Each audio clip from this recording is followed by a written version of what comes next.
Here's the conflict. Here is the conflict that I cannot stop thinking about. Why is it that in an age of unprecedented prosperity, we are seeing a mental health crisis?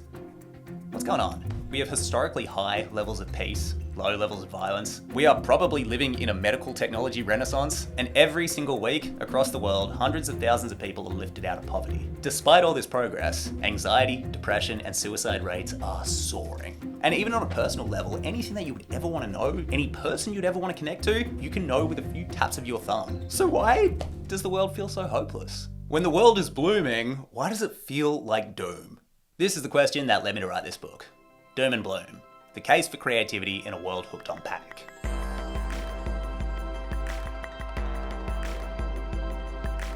Not too long ago, I was going through a bit of a really boring depression. It was just so unremarkable. It wasn't even big enough to get sympathy. It was just like going through the motions. Guess I'm a bit sad. But one day, something changed and it was horrible. I got a phone call. This guy called me up to say that this guy had killed himself. Yeah, one of my best friends in this world, he committed suicide. And that's just not something with a silver lining. It's just something that sucks. The week after he died, his family had asked me to draw a piece of art for his funeral. And I hadn't drawn quite a long time. I actually hadn't been creative in a long time. But I just said yes because I didn't know what else to do. I mean, I loved my friend, man. And I pretty much had been crying nonstop since I got that phone call. But it was while I was drawing that I felt that first little glimmer of hope. I began to think of creativity as less like a way to execute or express yourself and more like the opposite of self-destruction, almost as if you couldn't feel both at the same time. It really made me conceptualize creativity not as just some execution, it's not art, poetry, or beatboxing or whatever. It's a full-on state. It's a state of mind that you can access where things are generative, where things stop feeling so damn sad. And so I started thinking about this, and I started thinking about the journey from misery to creativity as though it were one pipeline. And the more I thought about it, the more I realized that that has so many implications if you really follow the logic. So I did, and I wrote this book. The book is divided into 3 parts: Doom, Groundwork, Bloom. The first part, Doom, delves into the darkest corners of our minds and society and tries to make sense of why so many of us feel so hopeless. In this first section, I make the argument that a lot of doom is a result of having a doom culture.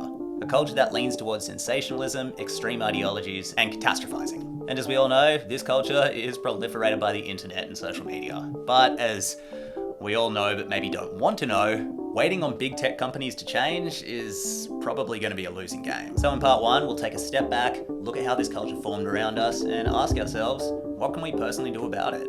Next, we hit part 2, Groundwork. This is about creating a foundation from which to grow. Creativity is something that doesn't happen in a vacuum, it happens in your life. And your life is something that's full of day-to-day routines, weird habits that you want to quit, weird habits that you want to start, a garage that you have to clean out, a kid who's meant to be in daycare but gets sick on the one day that you needed to work, and a boss who has no kids who doesn't understand that. It's all a freaking mess. Part 2, Groundwork, is about building a foundation from which to be creative. Building good habits, optimizing your environment, strengthening your mindset, tactical things that you can work on no matter what's going on in the world around you. Because right now, this is as quiet as all this noise will get. So creating stability amongst all this chaos is only going to rise in relevance. In terms of the despair journey, what I noticed is that a lot of cultural messaging tells you to shoot to the moon, but it doesn't really tell you to build a platform from which to shoot. So a lot of this is about creating standards that you don't dip below. In terms of the creative side of things, this is about everything in your life that isn't your creative practice, but it is about everything that supports that.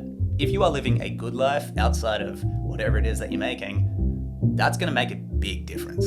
Ultimately, what we want is the creative state not to feel like a rare, happy accident, like a lightning strike. We want to feel like it's something that we have reliable access to as part of our day-to-day routine. In the final part, part 3, Bloom, we talk about how to actually incorporate creativity into your life and how to use it as an antidote to doom, despair, and self-destruction. Here we talk about ways to find inspiration, how to harness your creativity, how to direct your focus onto something, how to use creativity for catharsis, and arguably most importantly, how to rest, how to chill in a way where you don't feel guilty. Because a huge part of panic culture is making you feel bad for doing nothing. But a huge part of creativity is giving your mind space. You need ideas to bump into each other. We need to free associate. And if we're getting bombarded by everything in our phone, plus the guilt, that's never gonna happen.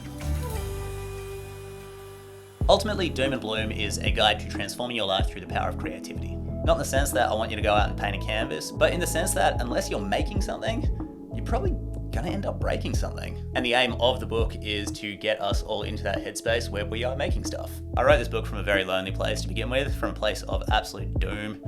And by the end, I found myself embarking on the exact same journey. I found the catharsis, I found the rest, I found the curiosity, I found the drive, and ultimately I found the book that I wish I could have given myself. It's a message that I'll never be able to give to my friend, but the next best thing is to give it to everyone else.